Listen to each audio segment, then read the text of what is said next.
साधु ऐसा चाहिए जैसे सूप सुभाव, सार सार को बह रहे होठा दे उड़ाए।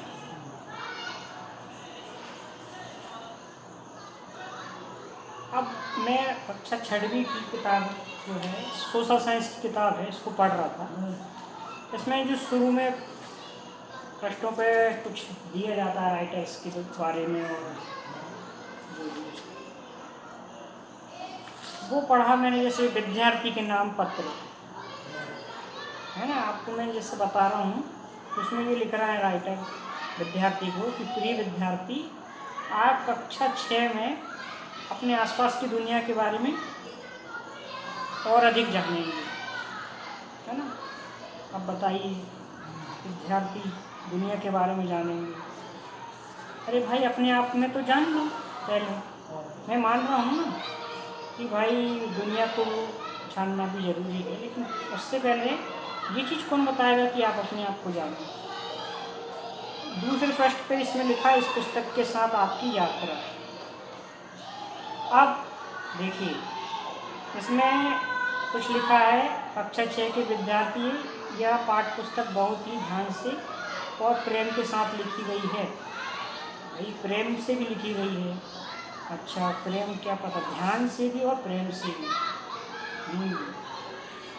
चलिए भाई, अब इसमें एक स्टेटमेंट छपा हुआ है, उनका रविंद्रनाथ टैगोर का है। ईश्वर, मेरी यह प्रार्थना स्वीकार करें कि मैं अनेकता में एकता के स्पर्श का आनंद कभी ना गवा सकूं। हाँ, ये रविंद्रनाथ टैगोर जो हैं, उनका स्टेटमेंट है। वो ईश्वर से प्रार्थना कर रहे हैं। इतना तो मुझे समझ में आ रहा है, हे ईश्वर मतलब ईश्वर से मेरी प्रार्थना स्वीकार करें, ये भी समझ में आ रहा है। जैसे कि हम भगवान के पास जाके कभी कुछ मांगते हैं ना, प्रार्थना करते हैं कि ऐसा है ऐसा, यहाँ तक भी समझ में आ रहा है। बोल रहे हैं कि कितना स्वीकार करें, ये भी समझ में आ रहा है।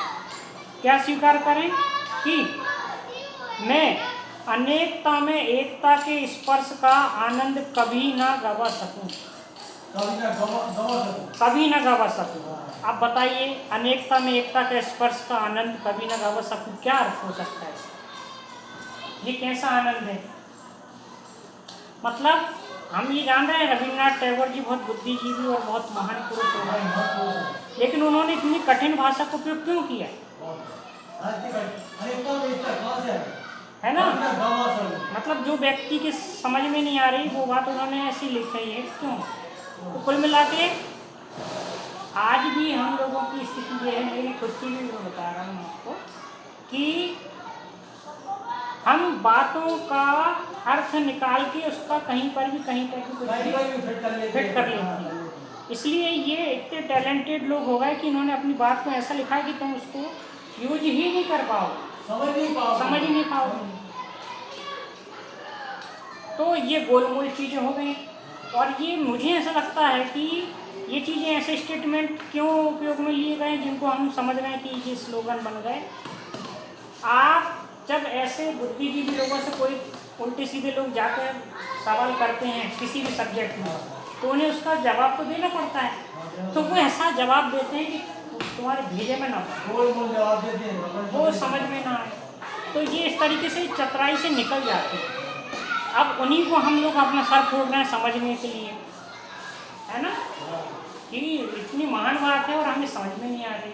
भाई वो तो बच के निकल गए हैं, सब कुछ कह के नहीं, बहुत समझ आ रहा है। हाँ, समझ आ रहा है।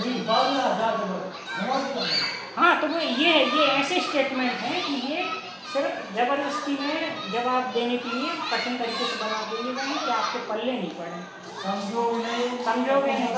हाँ, अब पब्लिक इसमें बच्चे हों, सब परेशान है विद्यार्थी की, भाई मैं तो हिंदी में बहुत कमज़ोर हूँ, मैं तो बहुत कमज़ोर, मुझे तो हिंदी समझ में नहीं आ रही। तो ऐसा खेल है भाई। इसलिए कबीर साहब ने कह दिया कि क्या कह दिया, साधु सुभाव सूख का होता, साधु स्वभाव सूख का। और देखो मैं भूल गया, मैंने पहले कह दी।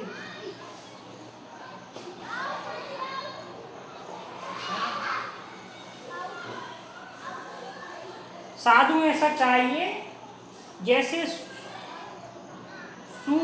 सुभा है, मतलब सूपा के जैसा स्वभाव हो, और सार सार को गह ले, मतलब अच्छी बात तो गह लो, और खोता जो है उसको अच्छी चीजें जो मतलब वो सुबह कह लो, हाँ, और खोता जो है उसको उड़ा के बाहर कर दो।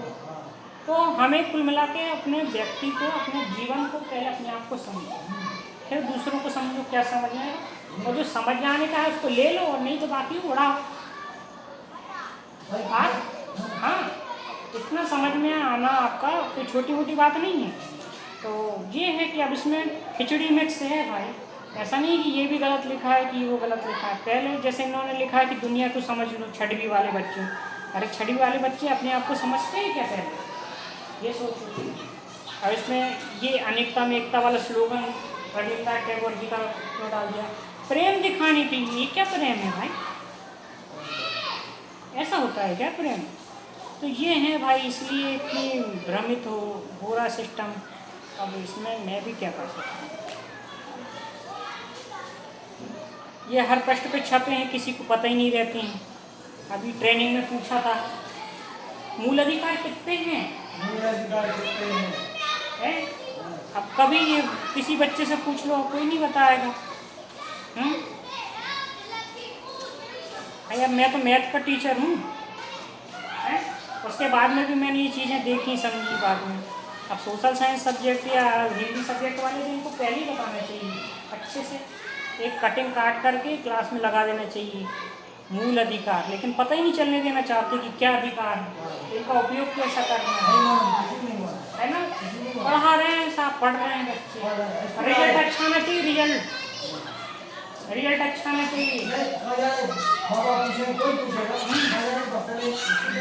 बस।